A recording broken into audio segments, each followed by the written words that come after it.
Hi, I'm Dwayne. And I'm Rachel. From Travel by the Book TV, where we explore literary travel. Today we're in New York City at the Algonquin Hotel, and we will be exploring the lives and work of the famous writers of the Algonquin Round Table.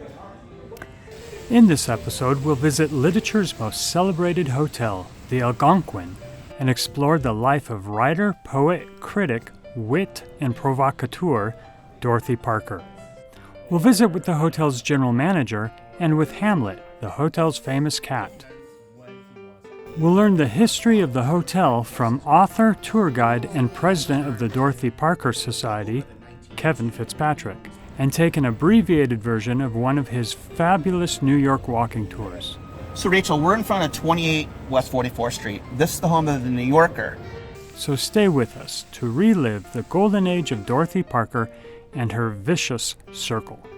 At the Algonquin, we've built a hotel and maintained a hotel and in some ways renovated a hotel that is full of nooks and crannies and small areas to get lost, to be lost, or find inspiration. Whether it's you and I discussing a piece of art or planning a manuscript or a theater production, it's a place where we can do that over cocktails, one or many, or coffee, or water. You know, it's up to us. You never know who you're going to be next to at the Algonquin, which I think is really tremendously exciting, inspiring, and kind of conducive to a spark.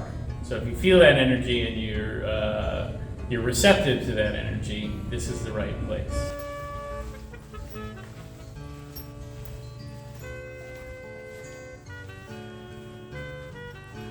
There's a Dorothy Parker quote on the door. It says, "Take care of luxuries and the necessities will take care of themselves." I love her.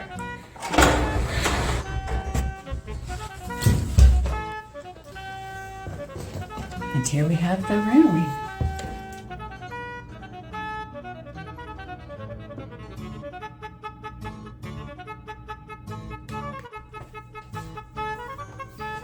Just down the hall here is room 910, which is the Lerner and Lowe suite. In this room, Lerner and Lowe, the American musical composers, wrote most of My Fair Lady, one of my favorite musicals, one of the best American musicals ever made. My Fair Lady, created right here. I could have danced all night, I could have danced all night and still have stayed for more. Inspiration comes when you look at the past. I mean, what inspired Hemingway? What inspired Dorothy Parker? What inspired Lou Reed? What inspired any of the number Ella Fitzgerald? What inspired any of the composers that we've had here? It's not the memory of what inspired it, but it's the fact that it was inspired here, and the fact that inspiration, I think, to your point, fuels inspiration, and that's the kind of energy that comes. It doesn't come from the oak, it doesn't come from the cement. It comes a little bit from New York, a lot of it from New York, as a New York-centric property and New York-centric artists. But it also comes from the possibility in the past and the present and the future. Hey guys, welcome to New York. Thank you. We are at the Algonquin Hotel with Kevin Fitzpatrick, who is the author of this amazingly complete and thorough book. Insane, actually.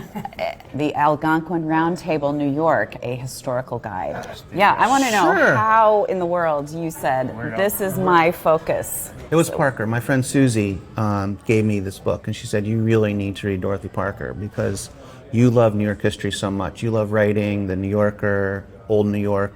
You need to read her. She's just so amazing to me. I mean, you think you know her, and then she just kind of does this little and surprises you with what comes out of her mouth or on the page. Yeah, a lot of people think of like maybe one facet of her. Is she a poet? Is she a writer? Is she a screenwriter? Champion for social justice. I mean, I have her FBI file. Mm-hmm. Rachel, is this thick? Mm-hmm. This thick. I know you can't peg her down. You think, oh, she's the cynic. Oh, she's this. Oh, she's this. And it's like, nope. I mean, the amazing thing to me, reading about her life, was that she left her estate to Dr. King, a man she never met. So upon her death, her estate rolled over to him, and upon his death, it rolled over to her next beneficiary, the NAACP. So to this day, the NAACP gets the royalties to her work, which is kind of a nice thing, that what she did in the 60s, writing that will, is now supporting things that are helping to set the tone for civil rights and social justice in the United States. Amazing. Rachel, this is why we're here. Okay. So the roots of the Round Table aren't actually here. They're in France, because most of the members were in World War I. Mm-hmm. So 30 Round Table members, about half of them were in France, either in uniform or over there as civilians. And some of them saw combat. You know, people like Robert Sherwood and Lawrence Stallings, they were wounded. Others went over as correspondents. But the key people, Alexander Woollcott, theater critic for the New York Times, Harold Ross, who was the editor of Stars and Stripes in Paris, later to found the New Yorker with Jane Grant, and Franklin P. Adams, who went over as a columnist also in Stars and Stripes. When the war ended, they all came home. And Woollcott and Ross got discharged in France. And they didn't come back on some big troop ship with thousands and thousands of doughboys. They came back on a private ship. They went on vacation around the Med. Then they came back to New York. So when Woollcott came back to New York to take up his old post at the Times, it was a big deal. So two publicists, John Peter Toohey and Murdoch Pemberton, took him to lunch here to try and get their new show at the Hippodrome across the street into the Times. And they had no luck, because what they got was 2 hours of war stories. And I was in the trenches with the boys, you know, when I was at the front. So that gave them the idea to have this welcome back to New York luncheon or roast for Woollcott. And so they went across the street to their office and made out invitations to who their friends were, writers, publicists, editors, Broadway people, actresses. And they met in that room, the Oak Room, at long tables, and everybody had a fantastic time. It was a huge hit. And when someone's walking out that door, they said, why don't we do this again? So they came back the next day, and the day after that, the day after that. So for the next 7, 8 years, that group of people came here 6 days a week. Okay, so my question in saying that, when did they, because these luncheons would last for hours, and then they would sometimes go back to other people's homes to continue the party, right? Right. When did they work? How did they support themselves? Good question. Back then, there's a lot of daily newspapers that were afternoon papers. You go in the morning, do your job, and it's going to be printed that afternoon. Yeah. Which is really how they got so famous so quickly, is a lot of them were columnists. And you have to write a column, 5 or 6 days a week. What's more easy than what did Edna Ferber say at the Round Table today? Right. You put it in your column, it gets picked up by the AP or UPI, and it's coast to coast by a day or two. Mm-hmm. And so they had a lot of opportunities to do a lot of good work just staying in Manhattan, and there's this collaborative nature around the Round Table. So you saw these collaborations, that's how George S. Kaufman met the Marx Brothers, who we went out to write for them. That's how Parker and Benchley, became so close. That's how these like Kaufman and Connolly and all these relationships formed as friends here at the table. Then they would continue on for many years after that. So, what led to the fizzling out of the lunch? Sure. A couple of things. One is they got pretty famous. The group started when most of the members were in their mid-20s, late 20s. Nobody was very old. As they got older, they became more successful. So they don't really have the time to spend hours and hours and hours having lunch together. A lot of them went west for talking pictures, so some of them moved out to California. And it just kind of fizzled out. Mark Connolly said, trying to know or remember when the Round Table ended is trying to think about how you fell asleep last night. Mm-hmm. Just one day it wasn't there. One of the fun nods to their literary history here at the Algonquin is this great painting. So here we have on the left, we have Dorothy Parker.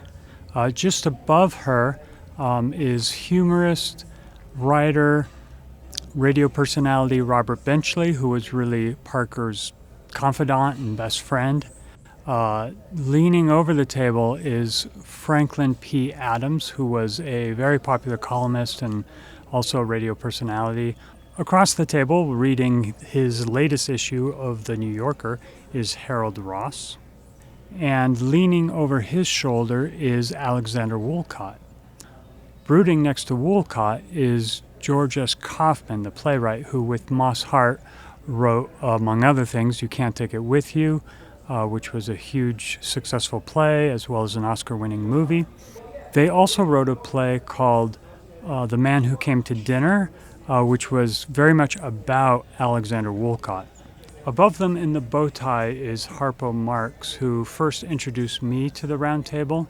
In his autobiography, Harpo Speaks, he wrote a lot about the time and all the fun he had with the members of the Round Table. He especially wrote about his friendship with Alexander Woollcott.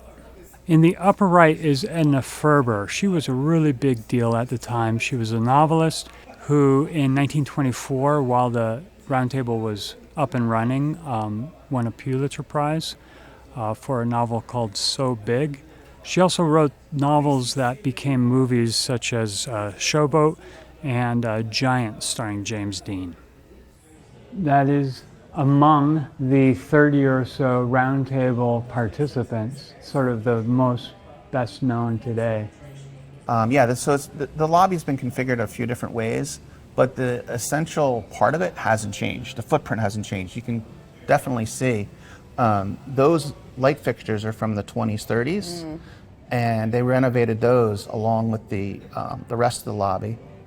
The grandfather clock, that was Frank Case's grandfather clock, and so he would turn it. So that figured into a lot of the history of the hotel, and so the hotel restored that during the pandemic as well too, which was really nice. So where we are in the same spot as the Round Table. Rachel, you see that spot up there? Yeah. The round circle? Yeah. So a chandelier used to hang right over the table. So the table is a few more feet over there. But this is the same space. The paint's changed, the lights changed, the furniture changed, but you are in the same spot. And I think that's why your series is so great, is you're going to the same places that these famous people went to and created. You know, your people want to walk in the footsteps of Scott and Zelda Fitzgerald and Dorothy Parker. And coming here, they're doing that. They're existing in that same, era. Space, yeah. Yes. But the great thing about this hotel, and I've been coming here for more than 25 years, every general manager gets it. They understand. Mm-hmm. They train their staff in knowing who Robert Benchley and Dorothy Parker are. Ooh. Ooh. So the reason this room is so long and narrow is when this opened in the 19th century, it was a carriage house. So this was horse stalls. And when the hotel opened in 1902, they didn't own this building. They bought it a few years later.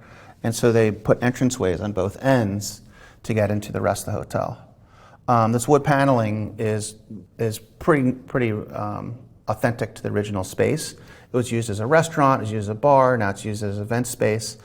But when the Round Table first started meeting, they met in here. And they had long banquettes along these walls. Okay. And so some of the people that were in here were like Scott and Zelda Fitzgerald. When Scott brought Zelda to New York, when they got married, he wanted her to meet his friends. So picture Dorothy Parker, Scott Fitzgerald, Zelda Fitzgerald sitting next to each other. And Parker said, this looks like a road company of the Last Supper. But the Round Table got so popular so quickly that Frank Case, the first general manager, moved them from here to the restaurant. So when people came in, they could see Edna Ferber and Mark Connell and George S. Kaufman. And they had one of the first red velvet ropes, too. So you could be sitting next door or at the next table looking over at those people. So that really was good publicity, for the Algonquin. So they were really on display. Yes. You could walk in and see them sitting there. There's been a house cat here since the 1930s. Frank Case adopted a stray. And John Barrymore, who lived here for many years, said, well, what are you going to name him? You can't just call him Rusty. It's a literary hotel, theatrical hotel. So he named him Hamlet after Barrymore's great role from 1922. So to this day, every male is named Hamlet. It's not the same cat, Rachel. It's different cats. Yeah, I get that. Got that. And the females are called Matildas. Yeah, and nobody knows why Matilda? Nobody knows. We think it might be an Australian thing. Did Barrymore choose that name as well? No, the first cat was Hamlet. The first cat was So Hamlet. who came up with Matilda? Nobody knows. Okay. You know, the cat is a real celebrity, and people come here just to see the cat. Like, where's the cat? And up until the pandemic, hopefully it restarts this year, the hotel for many years had a birthday party for Hamlet or Matilda.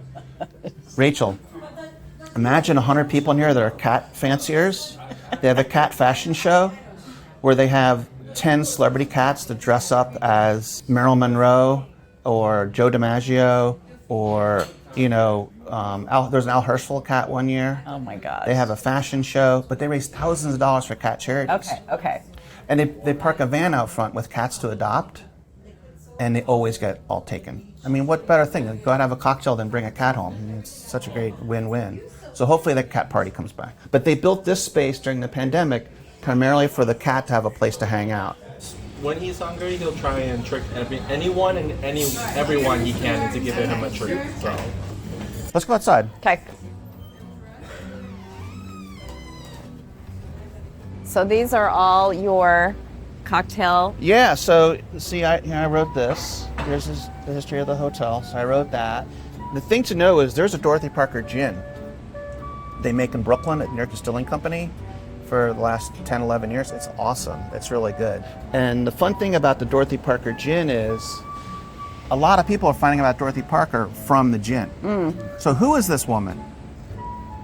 So this is what we're looking at here. So this is the hotel in 1907. Of course, it opened in 1902. But you see this building right here? Yes. That's the carriage That's the house. carriage house, okay. They added a third floor. That's where the general manager has his office. But the second floor is the John Barrymore suite. You have this part of the porch up here. There used to be roof access, and people used to go up on the roof. Douglas Fairbanks Sr. was promoting Robin Hood in the city. So he went up on the roof and fired an arrow, and it hit somebody on Fifth Avenue. Yeah. I'll tell you what we're standing in front of, which isn't here any longer, is the Hippodrome Theater. What's here? Right behind you. Okay.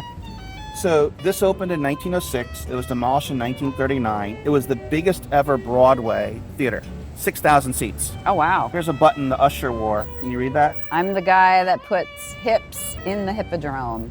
So that was an usher's button.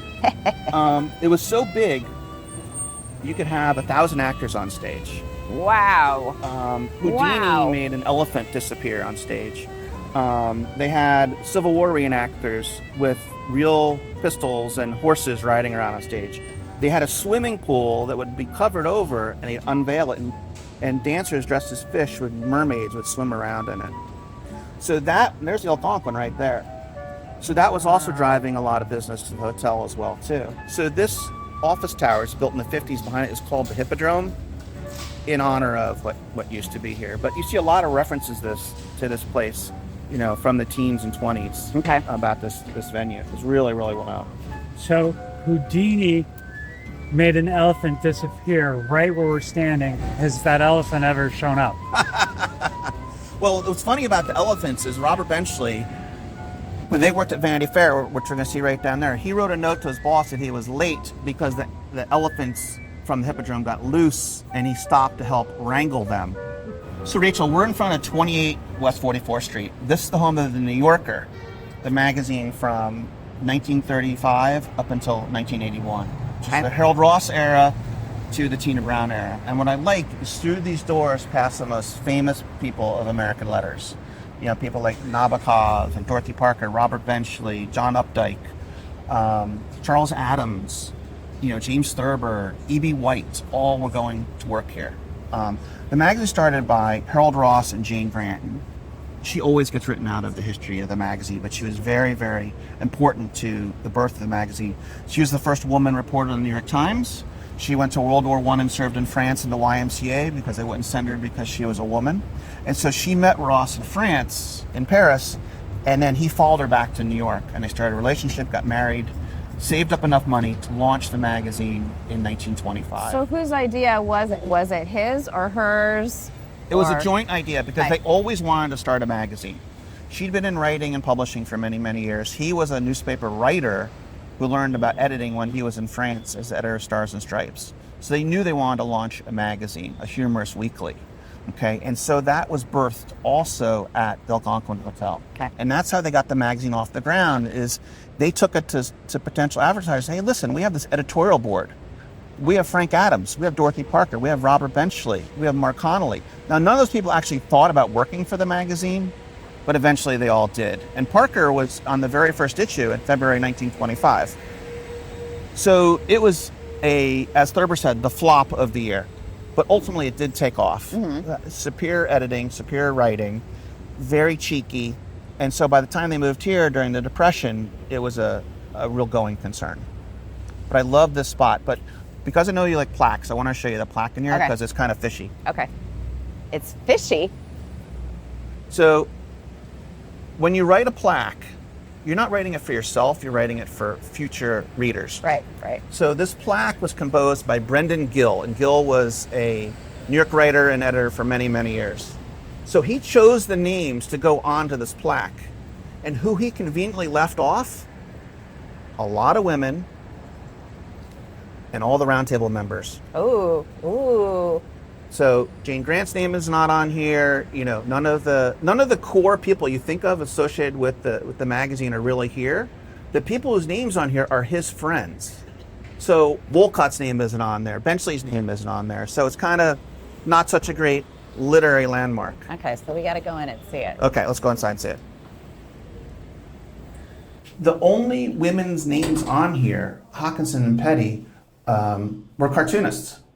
Okay, he's leaving out people like Rachel Carson. You know, he's leaving out some really incredible writers that don't get put on here. He has Harold Ross, but there's no Jane Grant. So I'm not really a big fan of this plaque. So that's all the screen time it gets.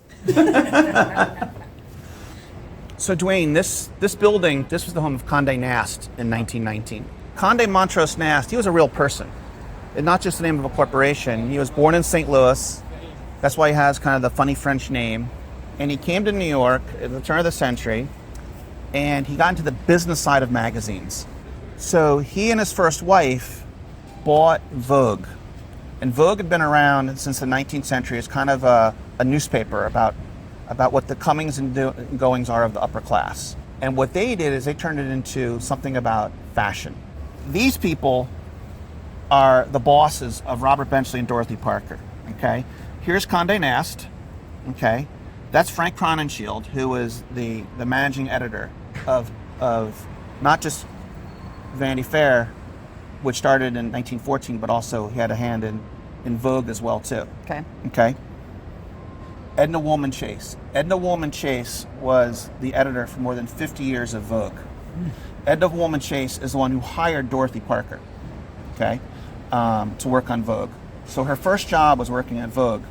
In 1919, when the Round Table started, she'd been working with Robert Benchley for over a year. She was poached from Vogue to go work at Vanity Fair for Frank Crowninshield. This is where they worked. And as you can see how close the Algonquin is, right, you can walk there in 2 minutes. Right. So that's why it made it so convenient to have a work lunch place from here to there. Right.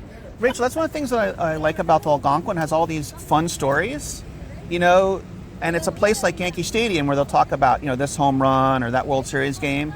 But this is another venue that has ties to all kinds of great history. Like William Faulkner, when he won the Nobel Prize, he wrote his speech in Algonquin on Algonquin Hotel stationery. So there's like hundreds of these, trivia, historical tidbits all tied into this block and these people and that building, which is very cool.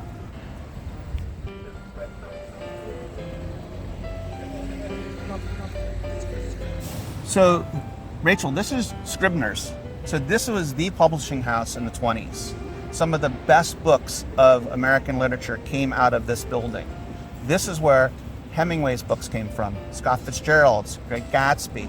And what was genius about Scribner's, which is a very old publishing house, you see it started in 1846, is not only were they producing the books, they were selling them. So this is a retail space. So if you're coming to buy a first edition of The Old Man and the Sea, this is where you would come. Okay, so is this where Max Perkins worked? Yes. So if you see on the top, those are the editorial offices. Okay. Okay. So Perkins' office is one of those top floors up there. I don't know exactly which one it is. So the editing is all being done up there. Okay. Then in the middle is the business part, so they can get those books sent out to Utah. Down here is the retail space. So you know when a new book is coming out, you can come down here and be one of the first ones to get wow. it. You know, I've been thrown out of here a few times. It used to be a Sephora, and I'd bring my walking tours in here, and they obviously knew we weren't buying any makeup. So, but if you look up here, so you can see the Scribner's logos up on the ceiling around the flowers. So you can see it definitely has like this retail space kind of vibe. They're selling winter coats here now, but at one time this would have been tables of books. And what I like about coming here is your favorite authors, this is where they come to meet their editor. So if you're a fan of Hemingway and Fitzgerald and all those great writers that Scribner's published for many, many years, you know, Scribner's also published Herman Melville and, you know, had a long line of distinguished, you know, writers that worked for them. This is where they were coming. And this is just a classic space. Luckily, it's been preserved. If this had been in a lot of other cities, it would have been demolished. But it was landmarked and preserved, and they're using it for retail and office space upstairs, but it hasn't been lost to history. And it's in such a great location. And the publishing industry to this day is still based around this area. So that's another thing that helped Algonquin is all of those writers and editors had to go somewhere, and they were going over there. So when Dorothy Parker died in 1967, her executrix was Lillian Hellman, the playwright, a terrible human being. And what happened is, when Hellman found out that Parker left her estate to Dr. King, a man she never met, was a huge civil rights leader and very big in the 60s when she wrote her will, she was furious. So Parker was cremated in Westchester County, and then Hellman never collected the remains. So they stayed on a shelf for several years until finally the cemetery said, what are we going to do? So they mailed them to her attorney's office on Lower Broadway, where they sat until 1988. Marion Mead went to the attorney's office when she was working on her book, and she interviewed Paul O'Dwyer, who was a partner of Parker's late attorney. And Mead said, I'm now going to go to Woodlawn to visit Dorothy Parker. And he said, she's not in the Bronx. She's in my filing cabinet. So that led to this effort to do something with Dorothy Parker's urn. And O'Dwyer was getting older, knew he had to do something. So he brought the urn to the Algonquin Hotel. They had a cocktail party to decide what to do with the ashes. The NAACP, which was which runs her estate, sent a representative to take the urn back to Baltimore, where their national headquarters is. And they buried her urn in a memorial garden outside their offices in 1988. And that's where they remained for many, many years until 2020. They moved again and left Dorothy there. So me, as the representative of the family, Poor Dorothy, went down after a lot of back and forth letters to get the urn out of the ground, put it in a box that I made in my basement, pine box. Got on an Amtrak from Baltimore to New York. As soon as we left Maryland, I had a bottle of Dorothy Parker gin and some tonic, and I made a gin and tonic. And so Dorothy rode in the quiet car back to Penn Station. She got on her first Uber ride back to my apartment. She stayed in our house for a few days. My wife and I, watching Netflix with Dorothy Parker. And then on her birthday, August 22nd, 2020, she was buried next to her mother and father in Woodlawn Cemetery in the Bronx. Aww. We were going to put a gravestone up the following year, the family and myself, but people said, we want to contribute to this fund. So we made it a little bit more special. The New York Distilling Company helped with a special batch of gin to raise more money to have a very nice gravestone. And so we dedicated it on her birthday in 2022. Oh, wow. Yeah. That's nice. It's nice that she's back here in New York. She's reunited with her parents.